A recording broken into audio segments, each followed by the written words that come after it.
Muy buenos días. Le damos la más cordial bienvenida a la conferencia en línea Modificaciones al Reglamento de la Ley número 30.225, Ley de Contrataciones del Estado. Les saluda Cecilia Rodríguez, coordinadora de capacitación y certificación de la Dirección de Normatividad de la Dirección General de Abastecimiento, y estaré a cargo de moderar esta reunión virtual durante la presente jornada. Esta actividad se realiza como parte de las labores de difusión de normativa del Sistema Nacional de Abastecimiento que ofrece la Dirección General de Abastecimiento del Ministerio de Economía y Finanzas. Les pedimos, además, que registren su asistencia completando el link que aparece en el chat en la opción Preguntas y Respuestas del evento. Es muy importante para nosotros que ustedes se registren en el evento hoy. El día de hoy nos acompaña Carla Chue Salazar, especialista en regulación técnica de las adquisiciones de la Dirección General de Abastecimiento del Ministerio de Economía y Finanzas, y desarrollará el tema Modificaciones al Reglamento de la Ley número 30.225, Ley de Contrataciones del Estado. Adelante, Carla.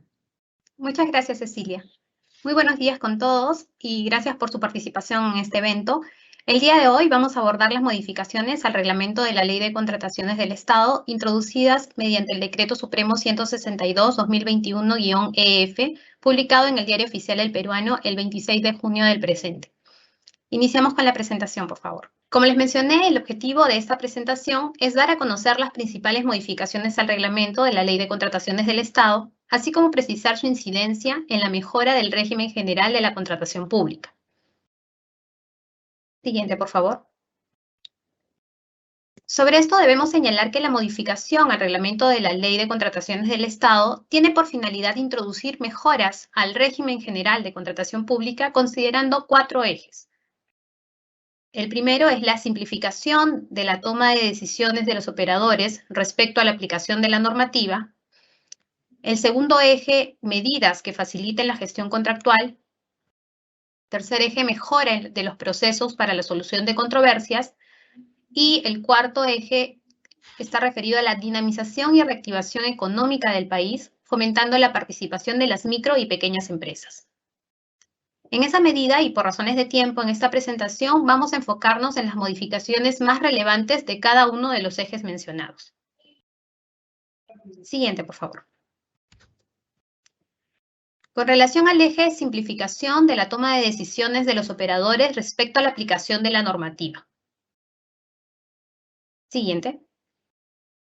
Vamos a referirnos a la modificación al artículo 47 del reglamento, un poco para que vean cuál es la dinámica. En las diapositivas están los artículos, digamos, resaltado en negrita, la modificación para que puedan advertirlos de manera rápida. Se modifica el numeral 47.3 del artículo 47, precisando que los documentos del procedimiento de selección no deben incluir certificaciones que constituyan barreras de acceso para contratar con el Estado. Sobre este punto, debemos señalar que el libre acceso a las contrataciones públicas tiene su fundamento en los principios que inspiran las disposiciones de la contratación estatal, así como en los principios generales del régimen económico consagrados en la Constitución Política del Perú. En este sentido, con esta modificación, se resalta que no corresponde solicitar certificaciones que constituyen barreras de acceso para contratar con el Estado, dado que ello podría limitar la participación y la elección de proveedores idóneos en los procesos de contratación que realicen las entidades. Siguiente, por favor. Dentro del mismo eje 1 tenemos la exigencia de calificaciones y experiencia del personal clave en consultoría en general y consultoría de obra, y medidas que identifican inadecuados comportamientos de proveedores.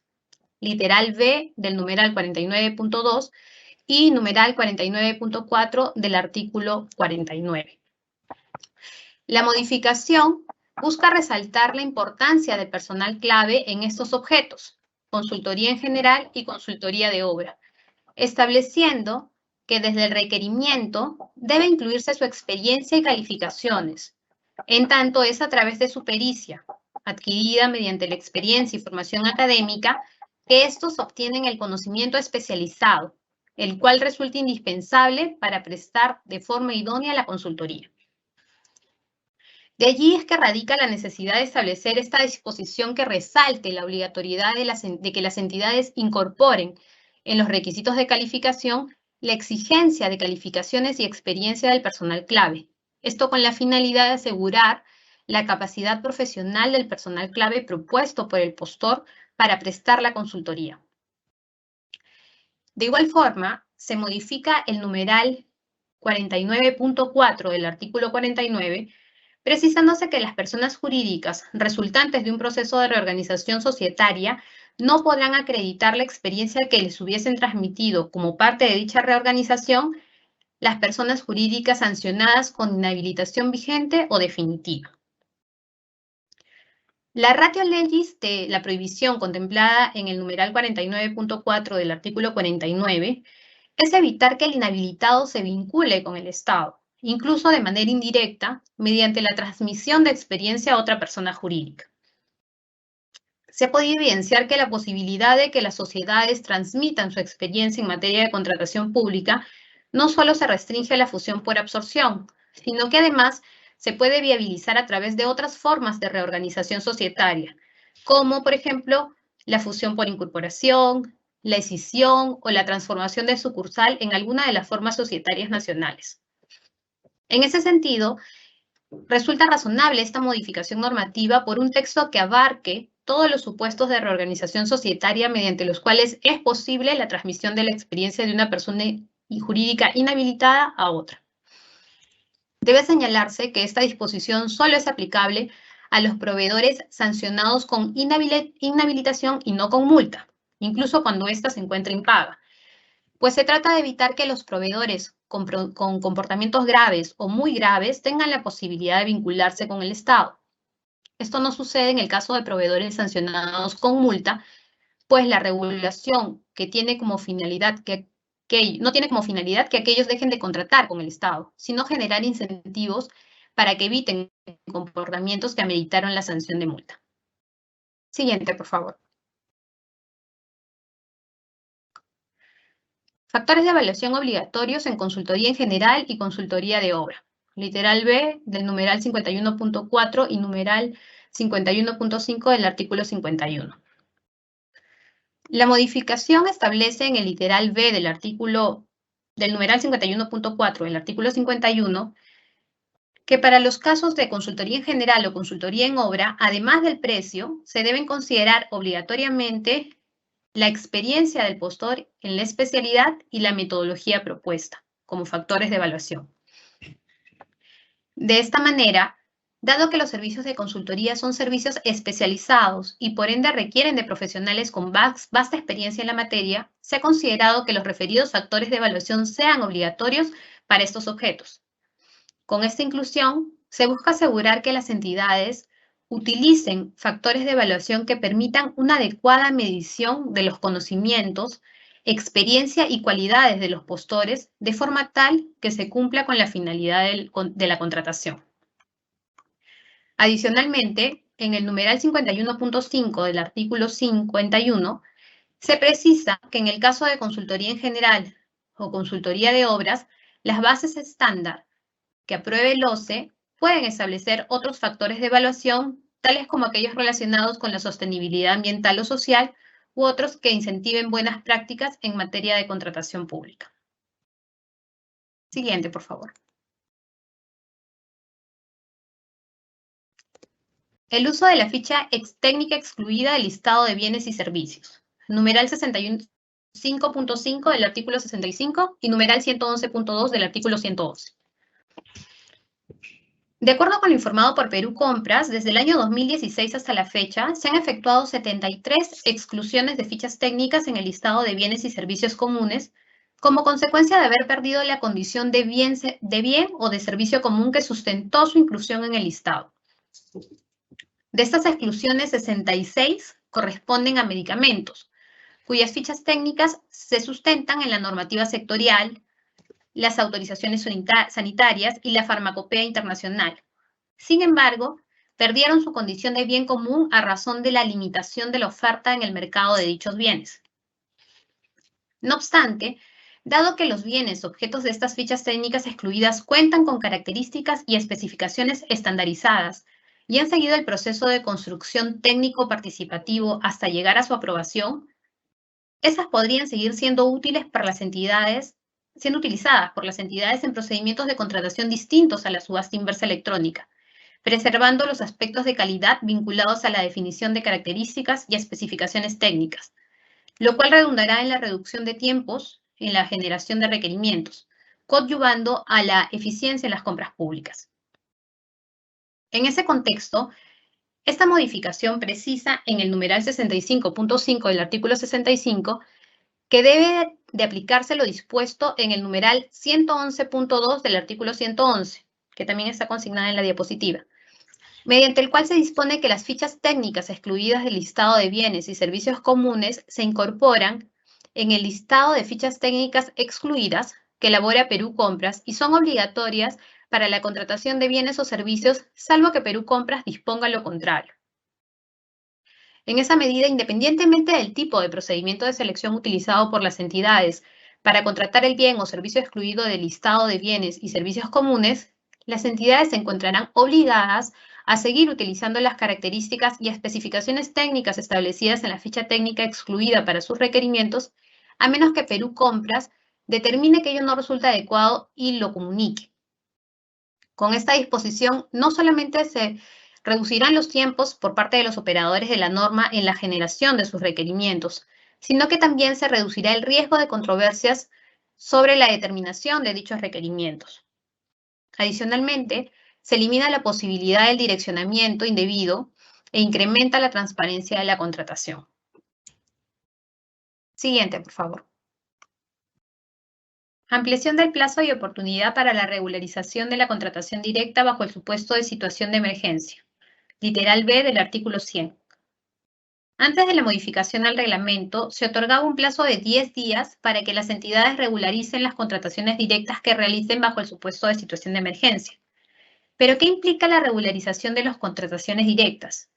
Implica el desarrollo de diversas actividades por parte de los servidores o funcionarios del Estado, tales como elaborar el informe de indagación de mercado, emitir la resolución que modifica el PAC, incluirlo al PAC, elaborar el informe técnico para la aprobación de contratación directa, elaborar el informe legal para la aprobación de la contratación directa, emitir la resolución que aprueba la contratación directa, aprobar el expediente de contratación, elaborar las bases y su aprobación, realizar la convocatoria de la contratación directa con el correspondiente registro de las bases en el SEACE, evaluar y calificar la oferta presentada y el otorgamiento de la buena pro, solicitar los documentos para la firma de contrato y su revisión, suscribir el contrato, registrar en el SEACE el contrato y las garantías que correspondan de ser el caso.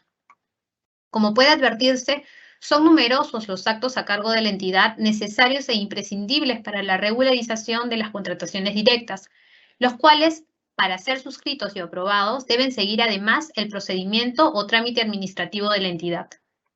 Adicionalmente, debe tenerse en cuenta que la participación de los proveedores en el trámite de la regularización de las contrataciones directas también puede ocasionar demoras en la emisión de los informes técnicos y la formalización de los contratos.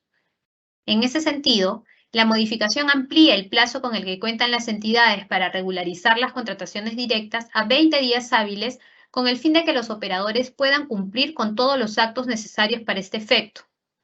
De otro lado, en relación a la oportunidad para la regularización, antes de la modificación se establecía que en el caso de la contratación de bienes, aquella se efectúa después de la entrega del bien o la primera entrega en el caso de suministros. No obstante, en el supuesto de bienes que se contraten bajo la modalidad de llave en mano, no se había previsto el momento a partir del cual correspondía realizar la regularización, a pesar de que por la naturaleza del objeto contractual no solo corresponde que el proveedor haga entrega efectiva del bien, sino que además de ello debe instalarlo y ponerlo en funcionamiento de acuerdo con las especificaciones técnicas determinadas por la entidad.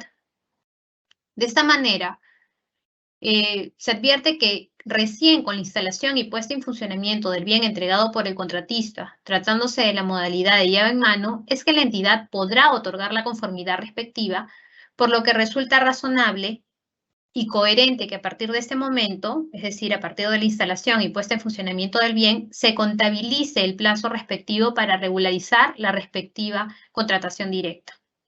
De esta manera, con esta modificación se otorgará mayores niveles de seguridad a los operadores respecto a las decisiones que adopten en el marco de la regularización de una contratación directa bajo la modalidad de llave en mano.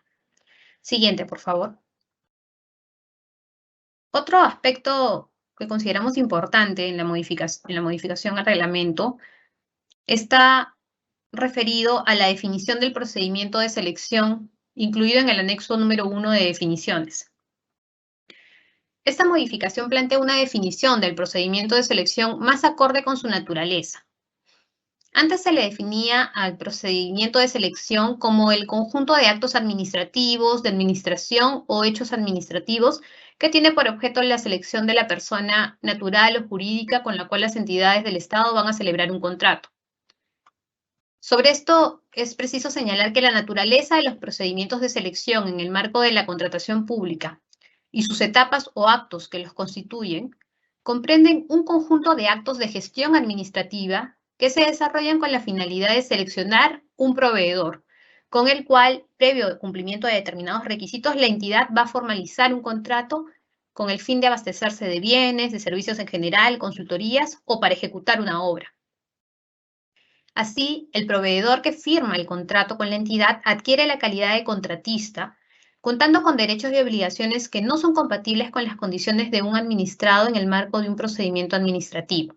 Es decir, se le reconocen derechos y obligaciones, pero no en su calidad de administrado, sino en atención al contrato suscrito que le otorga la referida calidad de contratista. En ese sentido, si bien los procedimientos de selección que se realizan en el marco de la contratación pública tienen naturaleza administrativa, en tanto es el Estado el principal actor y despliega actos de gestión administrativa en su interior, no se trata de un procedimiento administrativo bajo los términos de la Ley 27444, que es la Ley de Procedimiento Administrativo General, pues tiene por finalidad la realización de un negocio jurídico en el cual una de las partes es una entidad pública.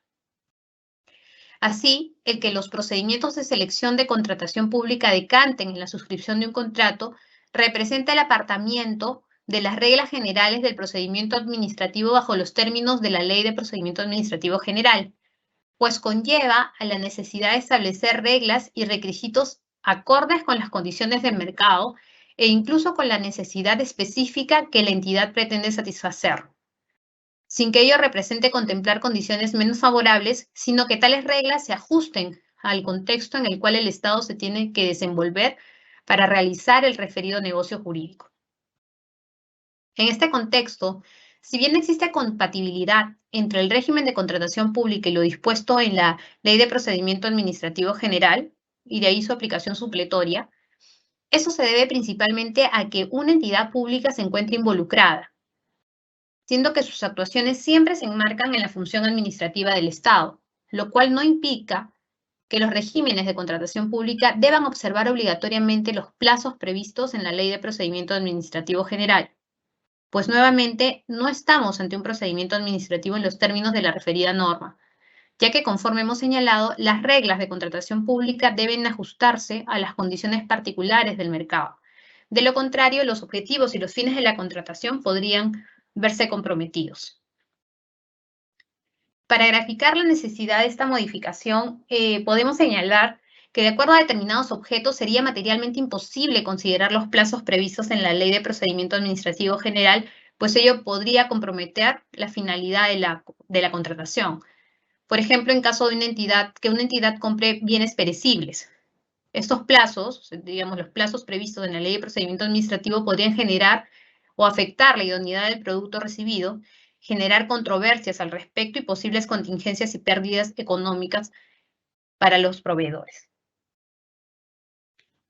Siguiente, por favor. Vamos a pasar al eje medidas que faciliten la gestión contractual. Siguiente, por favor.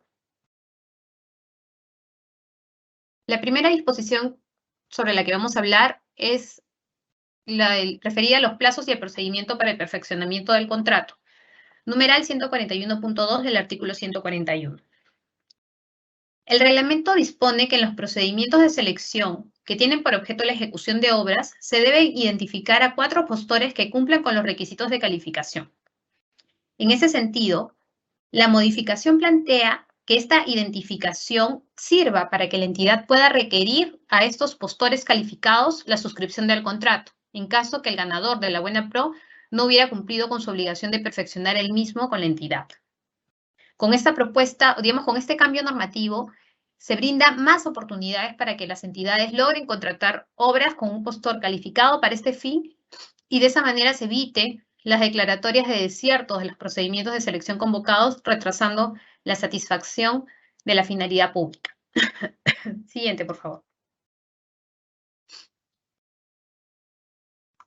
Sobre los tipos de garantía de fiel cumplimiento. Artículo 148. Antes de la modificatoria, el artículo 148 preveía que en los documentos del procedimiento de selección se establezca el tipo de garantía que correspondía ser otorgada por el postor y el contratista, pudiendo ser carta fianza y o póliza de caución emitidas por entidades bajo la supervisión de la SBS, de la Superintendencia de Bancas, Seguros y AFP, que cuenten con clasificación de riesgo B o superior. Es decir, la normativa facultaba a la entidad a decidir sobre el documento que respaldaría la garantía presentada.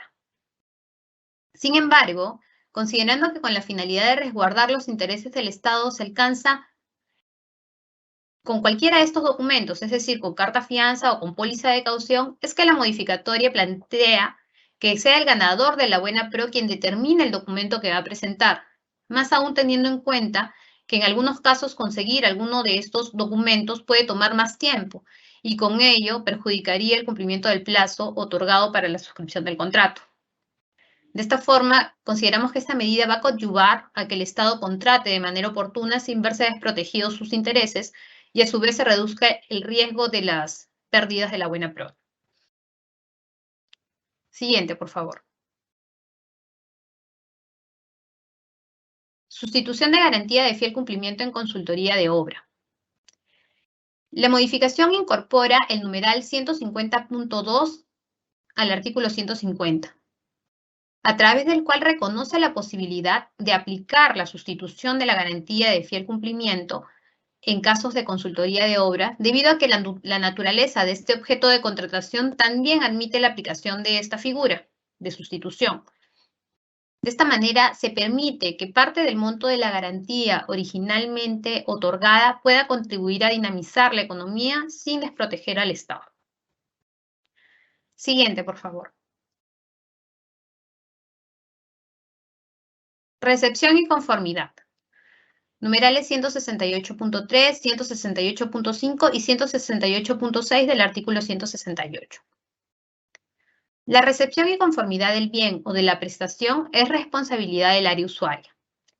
En esta medida, actualmente, la ley establece que de existir observaciones respecto de la prestación, la entidad debe comunicarlas al contratista dentro del plazo correspondiente, que son 7 días para los casos de bienes y servicios y 15 días para los casos de consultoría, indicando claramente el sentido de estas y otorgándole un plazo para subsanar.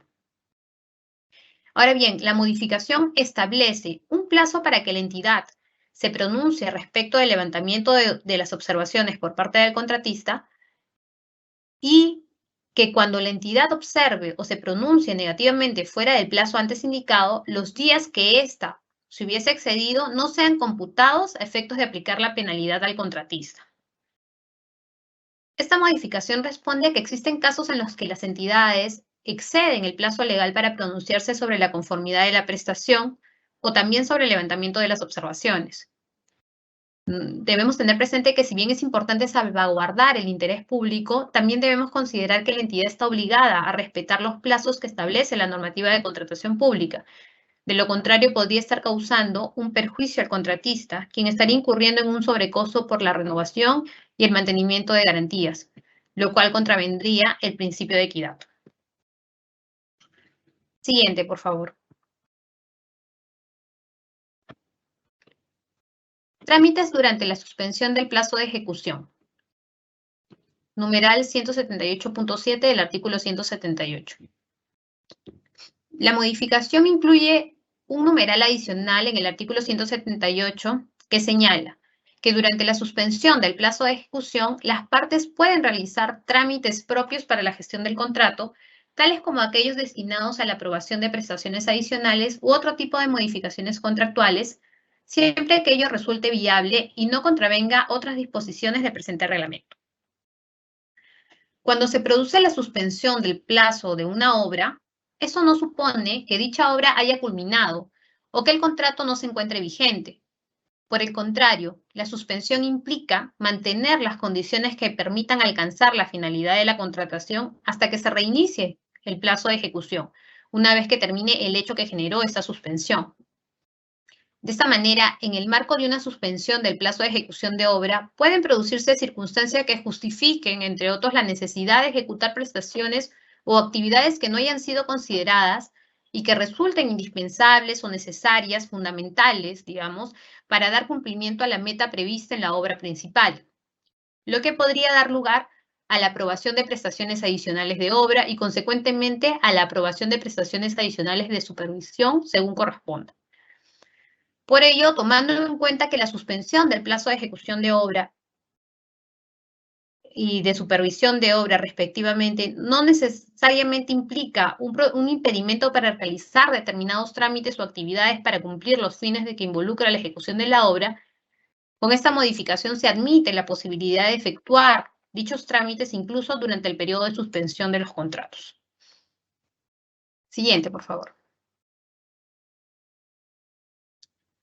Fideicomiso de adelantos de obra. Con la modificación, como pueden observar aquí, se ha previsto eliminar la condición de que el valor referencial o presupuesto del proyecto sea igual o superior a 5 millones de soles, con el fin de que los contratistas que obtienen la buena pro en procesos menores a este monto también accedan al fideicomiso como una opción adicional para garantizar los adelantos que requieran en los contratos de obra, y también se dispone su tramitación en un plazo de 30 días hábiles. Sabemos que el principal problema al que se enfrentan, digamos, los ejecutores de obras al contratar con el Estado es la obtención de las garantías, tanto para garantizar el fiel cumplimiento del contrato como para acceder a la entrega de adelantos. Lo que significa que para ejecutar una obra, el contratista debe presentar garantías por un monto equivalente de hasta el 40% del contrato, lo cual desincentiva la participación de ejecutores de obra en los procedimientos de selección debido a la complejidad de los trámites que involucra obtenerlas. Aunado a ello, actualmente los costos para obtener garantías se han incrementado debido al alto riesgo financiero que existe. De igual forma, en atención a este riesgo, las entidades financieras vienen solicitando a los contratistas la entrega de un monto correspondiente al 100% de la suma total a garantizar, lo cual genera una disminución de la capacidad financiera de los contratistas para la ejecución de las obras públicas, además de representar la paralización de dinero que podría servir para dinamizar la economía. En ese sentido, creemos que esta modificación es adecuada, ya que permite utilizar al fideicomiso para garantizar los adelantos de todo tipo de obras, independientemente de su valor referencial o presupuesto del proyecto. Adicionalmente, con relación a la ampliación del plazo para su tramitación a 30 días hábiles, advertimos que es un plazo adecuado que permitirá la realización de todas las diversas actividades que involucran la constitución de un fideicomiso, con el fin de que se mejore la capacidad financiera de los contratistas y se dinamice la economía. Debe tenerse en cuenta que el sector construcción tiene un efecto multiplicador, generando empleo directo en otras industrias que forman parte de la cadena de producción. Siguiente, por favor. Sobre la deducción de las valorizaciones del adicional de supervisión. Artículo 189. Si bien el contrato de supervisión de obra es un contrato independiente al contrato de obra propiamente, en tanto constituyen relaciones jurídicas distintas, ambos se encuentran directamente vinculados en virtud de la naturaleza accesoria que tiene el primero respecto al segundo. De esto podemos colegir que los hechos o eventos que afecten la normal continuidad de la obra también van a repercutir sobre la continuidad de las labores de supervisión, por lo que todo atraso en la finalización de la obra genera una extensión al contrato de supervisión de obra, acarreando un mayor costo por la ejecución de estos servicios. De conformidad con la anterior regulación del artículo 189 del reglamento, en caso de atrasos en la ejecución de obra por causas imputables al contratista que generen una extensión de los servicios de supervisión, lo que genera un mayor costo, correspondía que el contratista ejecutor de la obra asuma el pago del monto correspondiente por los servicios indicados. Sin embargo, este pago se hacía efectivo deduciendo del monto de la liquidación del contrato de ejecución de obra, siendo que durante la ejecución de la obra el mencionado costo era asumido por la entidad. La regulación resulta razonable dado que el supervisor y la entidad no deben verse afectados por los costos que se generen como consecuencia de la extensión de los servicios de supervisión cuando el retraso en la ejecución de la obra es atribuible al contratista. No obstante, hemos advertido casuística que señala que el hecho que se haga efectivo el pago recién en la liquidación genera el riesgo de que el contratista pretenda no reconocer estos costos sometiéndolo a medios de resolución de controversias correspondientes, lo cual genera complicaciones a la entidad para hacer efectivo el cobro. Por tanto, la modificación establece que los mayores costos de supervisión por causas atribuibles al contratista de la obra sean asumidos por este durante la ejecución de la obra, efectuándose la deducción respectiva también en la valorización correspondiente, pudiéndose efectuar en todo caso también en la valorización correspondiente, dejando a opción de la entidad determinar la oportunidad en que se realizará el cobro. Siguiente, por favor. Valorizaciones y metrados. Numerales 194.2 y 194.5 del artículo 194. En los contratos de obra, tanto a precios unitarios como a suma alzada, el monto correspondiente a los gastos generales fijos y variables es definido por el contratista en su oferta. Por definición, los gastos generales variables solo pueden aumentar o disminuir en caso se modifique el plazo de la obra, es decir, cuando varía el tiempo de la prestación. El problema surge en los contratos a precios unitarios cuando se ejecutan mayores metrados, puesto que en la valorización de los mayores metrados también se debería agregar el porcentaje de gastos generales. No obstante, el monto correspondiente a dicho concepto ya fue pagado mediante la valorización principal, puesto que la oferta incluía gastos generales fijos y variables, estos últimos pagados en la valorización de los metrados referencialmente consignados. Por lo que en determinados casos, cuando la ejecución del mayor metrado no afecte el plazo de la obra, podría terminarse pagando mayores gastos generales a los correspondientes. En ese sentido, la modificación busca establecer que el límite de los gastos generales a reconocer a través de las valorizaciones es aquel indicado por el contratista en su oferta, salvo que se extienda el plazo de la obra, en cuyo caso se pagarán mayores gastos generales variables mediante la valorización correspondiente. Siguiente, por favor. Prestaciones adicionales de obras menores o iguales al 15%. Numeral 205 del artículo 205. El reglamento, antes de esta última modificación, no preveía que para la ejecución de los mayores metrados en un contrato de obras bajo el sistema a precios unitarios se requiere aprobación de la Contraloría de la República. Sin embargo, no existe claridad respecto de quién aprueba dichos metrados. En ese sentido, si bien OCE a través de diversas opiniones ha venido aclarando este aspecto ambiguo de la norma, resultaba necesario esta modificación prevista en el numeral 205.11 del artículo 205 del reglamento, a fin de precisar que el supervisor también autoriza la ejecución de mayores metrados, aun cuando estos superen el 15% del contrato, pero hasta el límite establecido en el numeral 206.7 del artículo 206. Debemos señalar que esta modificación no desnaturaliza la figura de los mayores metrados en precios unitarios, pues la autorización que brinda el supervisor consiste en una verificación de que en realidad se traten de mayores metrados y no de adicionales que se hacen pasar por aquellos, ¿no? Siguiente, por favor. Vamos a pasar al eje 3, mejora de los procesos para la solución de controversias. Siguiente diapositiva, por favor. La primera modificación que vamos a ver la encontramos en el artículo 232, designación residual de árbitros. Este numeral 232.2 del artículo 232 ha previsto que para la designación residual del presidente del titular del tribunal arbitral o del árbitro único en un arbitraje, el árbitro a designarse está inscrito en el RNA. Eso era lo que decía el artículo 232.2 antes de la modificatoria, ¿no? Sin embargo, se advierte que el numeral 45.16 del artículo 45 del TUO de la Ley de Contrataciones del Estado solo ha previsto que para la designación del tribunal arbitral en una institución arbitral o ad hoc, el árbitro a designarse debe estar inscrito en el RNA, sin que se haga referencia al árbitro único.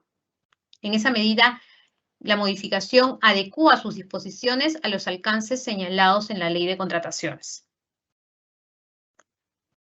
Por su parte, el numeral 234.2 del artículo 234 referido a la recusación, prevé que la recusación de los árbitros puede ser resuelta, preveía, ¿no? Que la recusación puede ser resuelta por una institución arbitral acreditada. Sin embargo, la legislación vigente no establece ningún mecanismo de acreditación de centros arbitrales, por lo que reconociéndose ello, la modificación elimina la referencia al término acreditada, conforme se puede apreciar en la diapositiva. De otro lado, la modificación introducida en el numeral 234.3 del artículo 234 se plantea con la finalidad de no dilatar los procesos arbitrales, correspondiendo a mantener únicamente la posibilidad de suspender el arbitraje cuando se haya recusado al árbitro único o a la mayoría de sus integrantes.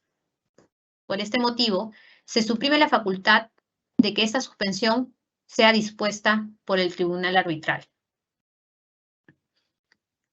Adicionalmente, se propone incluir, o digamos, la modificación incluye el numeral 234.4 del artículo 234, señalando que si una parte acumula 3 recusaciones que se declaran infundadas en un mismo arbitraje, sean continuas o no, ya no podrá interponer ninguna otra nueva en este mismo arbitraje. Esto se hace con la intención de evitar el ejercicio abusivo del derecho que tienen las partes para recusar a los árbitros, lo cual estaría evidenciado con sus constantes peticiones infundadas. Si bien se presentan recusaciones justificadas, también hay otras que solo son presentadas de manera maliciosa o temeraria con el fin de dilatar las actuaciones arbitrales o buscar ilegítimamente que el árbitro recusado sea sustituido o que renuncie. En ese sentido, como mencioné hace un momento, a efectos de evitar el uso abusivo de este mecanismo de recusación con fines contrarios al ordenamiento público, al ordenamiento jurídico y a la buena fe, así como la dilación injustificada de los procesos arbitrales, lo que puede conllevar a que se afecte la ejecución del contrato y con ello el interés público que subyace a la contratación, esta modificación establece que si una parte acumula, como lo mencioné, 3 recusaciones infundadas, sean continuas o no, ya no podrá interponer una nueva recusación. Siguiente, por favor. Adicionalmente, se ha incorporado el numeral 235.3 al artículo 235, que señala que presentada la demanda y su contestación o la reconvención y su contestación, el tribunal arbitral o el árbitro único, si no lo hizo con anterioridad, establece el calendario de actuaciones y audiencias arbitrales. Esta disposición no menoscaba la facultad del tribunal arbitral o del árbitro único para dictar con posterioridad a la aprobación del citado calendario las medidas que considere convenientes para garantizar la celeridad del arbitraje conforme a sus competencias. De la lectura, de la revisión de este numeral se advierte que en efecto lo que se busca con esta modificación es darle mayor celeridad al proceso arbitral, porque existen muchos casos en los que luego de la instalación del tribunal arbitral o del árbitro único, el proceso camina lento, ¿no? Por diferentes razones, puede ser por falta de impulso a las partes, carga de la institución arbitral o del árbitro tribunal arbitral a cargo del proceso. En esa medida, digamos, con esta disposición lo que queremos es otorgarle celeridad al proceso de manera que las partes sepan cuándo van a estar o las fechas en las que tienen programadas las siguientes actuaciones arbitrales para darle continuidad a su proceso. Igualmente se propone incluir o digamos incluye el numeral 239.3 al artículo 239 del reglamento sobre recursos de anulación, indicándose que, conforme a lo dispuesto en el artículo 62 del Decreto Legislativo 1071, decreto legislativo que norma el arbitraje, el recurso se resuelve declarando la validez o la nulidad del laudo. Está prohibido bajo responsabilidad, se señala, pronunciarse sobre el fondo de la controversia o sobre el contenido de la decisión, o calificar los criterios, motivaciones o interpretaciones expuestas por el árbitro único o por el tribunal arbitral. La modificación introducida recoge lo dispuesto en el artículo 62 del Decreto Legislativo 1071, donde se establece pues que el recurso de anulación constituye la única vía de impugnación del laudo y que tiene por objeto la revisión de su validez por las causales taxativamente establecidas en el artículo 63 del citado decreto legislativo. Asimismo, el referido artículo dispone que está prohibido bajo responsabilidad pronunciarse sobre el fondo de la controversia o sobre el contenido de la decisión o calificar los criterios, motivaciones o interpretaciones expuestas por el árbitro único o por el tribunal arbitral. En ese sentido, esta modificación tiene por finalidad reafirmar la disposición contenida en la norma especial que regula el arbitraje, al precisar que está prohibido que el Poder Judicial se pronuncie sobre el fondo de lo resuelto por los árbitros, en tanto que por mandato expreso debe ceñirse a observar las causales taxativamente previstas en la ley, ello sin perjuicio del derecho que le asista a las partes a accionar frente a cualquier vulneración de sus derechos constitucionales. Siguiente, por favor. Si bien es cierto, esta disposición no es una modificación al reglamento, sí nos consideramos importante consignarlas aquí en el eje 3 sobre mejora de los procesos para la solución de controversias. Esa es la primera disposición complementaria final del Decreto Supremo, que habla sobre la inscripción en el Registro Nacional de Árbitros del SNA. De acuerdo a la información que hemos recibido por OCE, actualmente se tiene un número reducido de árbitros inscritos en el RNA OCE, ¿no? Lo cual se debería, entre otros factores, al aislamiento social obligatorio, a la cuarentena, por las graves circunstancias que afectan la vida de la nación a consecuencia del brote del COVID-19. En esa medida, con esta disposición complementaria final, se prevé un régimen de excepción que permita brindar a los profesionales que venían desempeñándose como árbitros y que se encontraban inscritos en la anterior nómina de profesionales aptos para designación residual del OCE, la oportunidad de volver a encontrarse inscritos en el RNA hasta el 30 de junio del 2022. Esta inscripción excepcional cuenta con una fecha de caducidad, a diferencia de las inscripciones en el RNA tramitadas conforme a las normas actualmente vigentes, las cuales no tienen fecha de culminación, ¿no? Estas inscripciones son digamos, no tienen una vigencia establecida, ¿no? Sino es indefinida. Siguiente, por favor. Pasamos al último eje, que le hemos denominado dinamización y reactivación económica del país, fomentando la participación de las micro y pequeñas empresas. Siguiente, por favor. Dentro de este eje podemos comentar el perfeccionamiento del contrato y servicios en general mediante orden de compra o de servicios.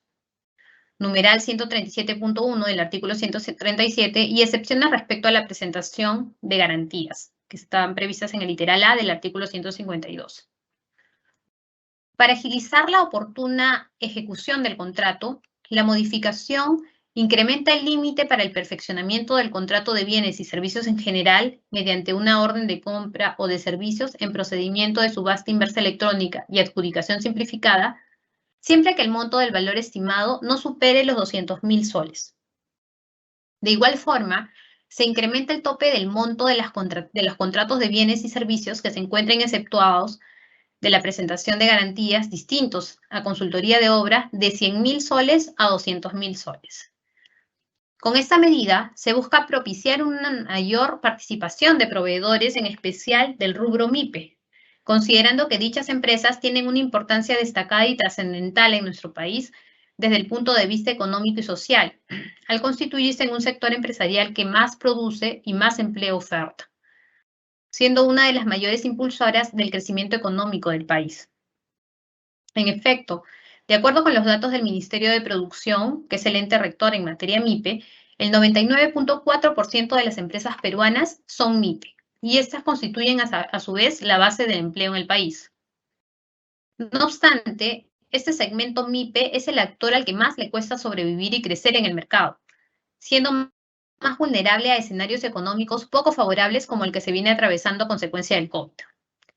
Y es que debido a su menor dimensión, estas unidades productivas encaran serias dificultades para mantenerse operativas y cumplir con sus obligaciones, razón por la cual es fundamental apuntalar este sector productivo y evitar que la pandemia los arrase, pues ello ocasionaría un grave perjuicio a nuestra economía y un problema social derivado de la pérdida de millones de empleos.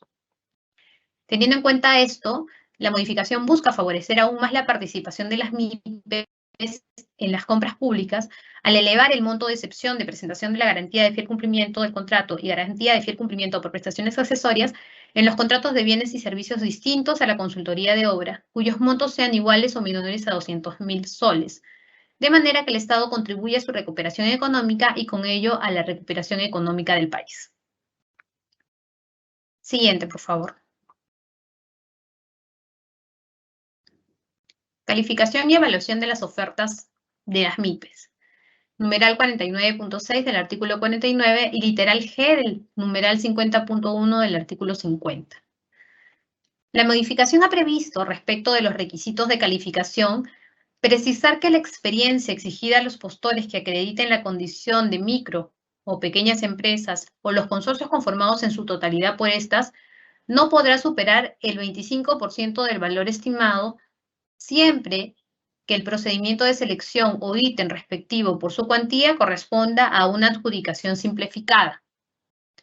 Por su parte, en relación con la bonificación equivalente al 5% sobre el puntaje total en la evaluación de ofertas, otorgado a los postores que tengan la condición de micro y pequeña empresa o los consorcios conformados en su totalidad por estas, con la modificación se aclara que los referidos beneficios son aplicables no solo a las adjudicaciones simplificadas, sino que también se extienden a los ítems de una licitación pública o de un concurso público cuya cuantía corresponda a una adjudicación simplificada, logrando con ello que el beneficio alcance a un mayor número de MIPES, estableciendo condiciones de evaluación y calificación accesibles para ellas.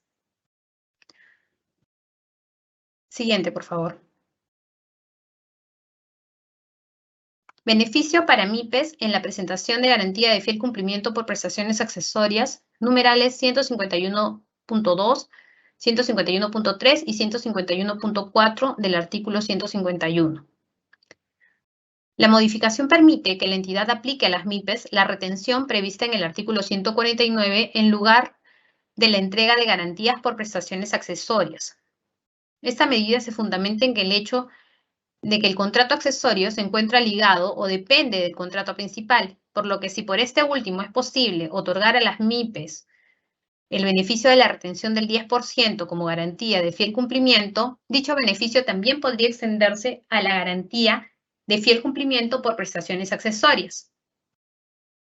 De igual forma, teniendo en consideración que generalmente los contratos por prestaciones accesorias, que son mantenimiento, reparación o actividades afines, tienen una duración de 1 año, pudiendo extenderse por más tiempo, 3 años, por ejemplo, esta retención bien podría hacerse efectiva durante la primera mitad del número total de pagos a realizarse de forma prorrateada en cada pago.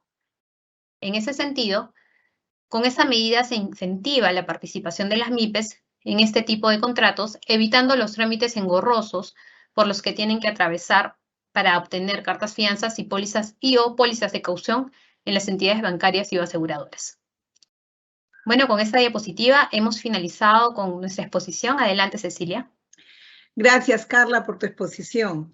Ahora pasamos a nuestra ronda de preguntas. En esta sesión, nuestra panelista, Carla dará respuesta a las preguntas que hemos recibido de parte de nuestros participantes durante el proceso de inscripción a esta conferencia.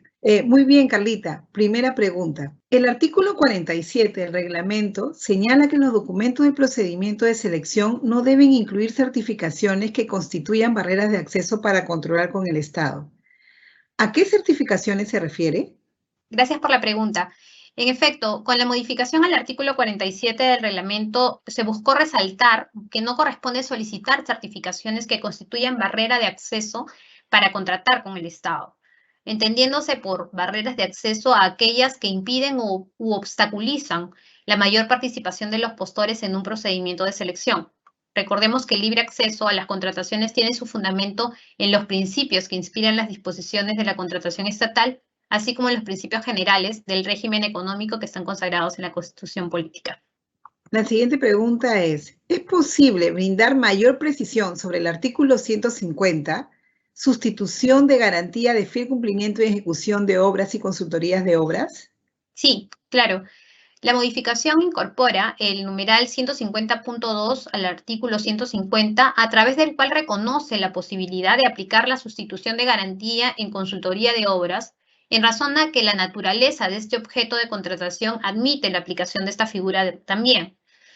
En efecto, este numeral señala que siempre que se siga el procedimiento previsto en el artículo 150, esto es, que la entidad haya retenido el 5% del monto del contrato vigente a solicitud del contratista y que el contratista presente una garantía de fiel cumplimiento equivalente al 5% del monto del contrato vigente, es posible la sustitución de la garantía. De esta manera se permite que parte del monto de la garantía originalmente otorgada pueda contribuir a dinamizar la economía sin desproteger al Estado. Siguiente pregunta. Gracias, Carlita. ¿Cuáles son las incidencias de las modificaciones del reglamento de la Ley de Contrataciones en la contratación estatal? Bueno, las modificaciones al reglamento buscan introducir mejoras al régimen de la contratación estatal, incidiendo básicamente o principalmente en los 4 ejes que he mencionado, ¿no? La simplificación de la toma de decisiones por parte de los operadores respecto de la aplicación de la normativa, medidas que faciliten a la gestión contractual, mejora de los procesos para la solución de controversias y dinamización y reactivación de la economía, fomentando la participación de las micro y pequeñas empresas. Siguiente pregunta, por favor. Bien, Carlita. ¿Cuál es el plazo para las compras directas en emergencia sanitaria? Sí, entiendo que la consulta está referida al plazo para la regularización de las compras directas en los casos de emergencia sanitaria. A través de la modificación al reglamento se ha ampliado de 10 a 20 días hábiles el plazo para esta regularización de compras directas en casos de emergencia en las que están incluidas el supuesto de emergencia sanitaria, con el objeto de que los operadores puedan cumplir con todos los actos necesarios para este efecto. Siguiente pregunta, por favor. Gracias, Carlita.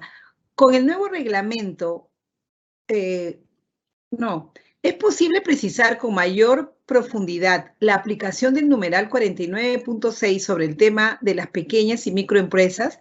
¿No pueden superar el 25% del valor estimado? Sí.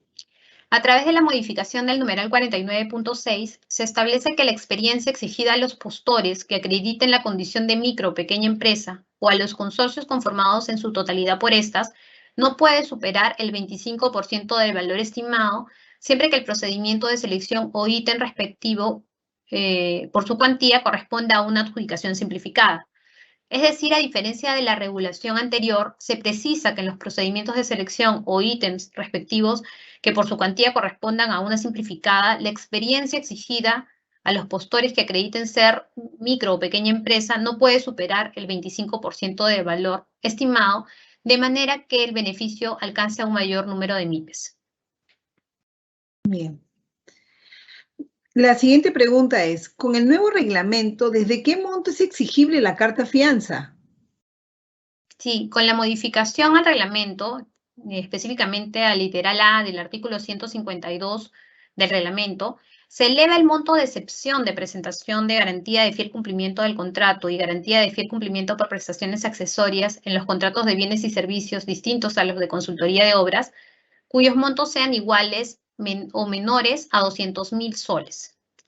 Con esta medida, digamos, se busca propiciar una mayor participación de proveedores, en especial del rubro MIPE, considerando que estas empresas tienen una importancia destacada y trascendental en nuestro país desde el punto de vista económico y social. ¿Cuál es el motivo de ampliación de plazo para la regulación de las contrataciones directas? Gracias por la pregunta. El sustento de la modificación tiene que ver con el número de actividades que implican la regularización de las contrataciones directas. Como lo mencioné en mi exposición, los servidores o funcionarios de la entidad tienen que elaborar informe de indagación de mercado, emitir resolución que modifique el PAC, incluirlo al PAC, elaborar el informe técnico para la aprobación de la contratación directa, elaborar el informe legal para la contratación directa, emitir la resolución que aprueba la contratación directa, aprobar el expediente de contratación, elaborar bases y su aprobación, realizar la convocatoria de la contratación directa con el correspondiente registro de las bases en el SEACE, evaluar y calificar la oferta presentada y el otorgamiento de la buena pro, solicitar documentos para la firma de contrato y su revisión, suscribir el contrato y registrar en el SEACE el contrato y las garantías que correspondan de ser el caso. Entonces, podemos advertir que son múltiples los actos que tiene la entidad con el fin de regularizar, que tiene que realizar la entidad con el fin de regularizar las contrataciones directas, los cuales, para ser suscritos y aprobados, deben seguir además el procedimiento o el trámite administrativo de la entidad. Y bueno, cabe agregar que en este actual contexto de emergencia sanitaria que afronta el país digamos, por la pandemia generada por la COVID-19, se ha podido evidenciar que cuando ocurren desastres, un escenario en el que más se configura esta causal, las entidades tienen que realizar múltiples contrataciones y actuaciones que pueden rebasar muchas veces la capacidad operativa de los servidores a cargo de los procesos de contratación y su gestión administrativa, siendo que en muchos casos ello ha dilatado la oportuna atención de las necesidades surgidas producto de esta emergencia, ¿no? Bien, ¿a qué hace referencia el artículo 178.7 cuando menciona que puede ampliarse lo indicado siempre que no contravenga otras disposiciones del reglamento? La inclusión de este numeral en el artículo 178 tiene sentido en la medida que en el marco de una suspensión del plazo de ejecución de obra, pueden producirse diversas circunstancias que justifiquen, entre otros, la necesidad de ejecutar prestaciones o actividades que no hayan sido consideradas y que resulten indispensables o necesarias para dar cumplimiento a la meta prevista de la obra principal, lo que podría dar lugar a la aprobación de prestaciones adicionales, consecuentemente a la aprobación de prestaciones adicionales de supervisión de obra según corresponda. Ahora bien, el numeral en consulta precisa que durante la suspensión del plazo, las partes pueden realizar trámites propios, siempre que ello resulte posible y no contravenga otras disposiciones del reglamento, ¿no? En relación a este último extremo, nos estamos refiriendo, por ejemplo, a que en un contrato de obra suspendido, el contratista no puede solicitar ampliaciones de plazo parcial conforme a lo establecido en el numeral 198.6 del artículo 198 del reglamento. Bien, súper clara Sí. la respuesta. ¿La entrada en vigencia al nuevo reglamento es retroactiva? No. Recordemos que las normas no tienen fuerza ni efectos retroactivos, salvo las excepciones previstas en la Constitución, ¿no? Ok. ¿Qué tan recomendable se considera realizar un estudio de mercado para la contratación directa en estado de emergencia? En cuanto al estudio o indagación de mercado, la normativa de contratación pública vigente no ha previsto un procedimiento específico. No obstante, esta indagación debe de sujetarse a los principios que rigen las contrataciones del Estado, encontrándose prohibido, por ejemplo, el favorecimiento de proveedores en específico, ¿no? Es responsabilidad de la entidad ser diligente en sus actuaciones. Perfecto. Para la presentación de documentos de contratos posteriores al 13 de junio del 2021, la pregunta ¿es necesario aplicar la modificación del reglamento a pesar que este proceso fue convocado con el reglamento anterior? No. Recordemos que las modificaciones al reglamento de la Ley de Contrataciones no pueden aplicarse de manera retroactiva. Clarísimo. ¿Cuáles son los cambios a nivel de suscripción del contrato?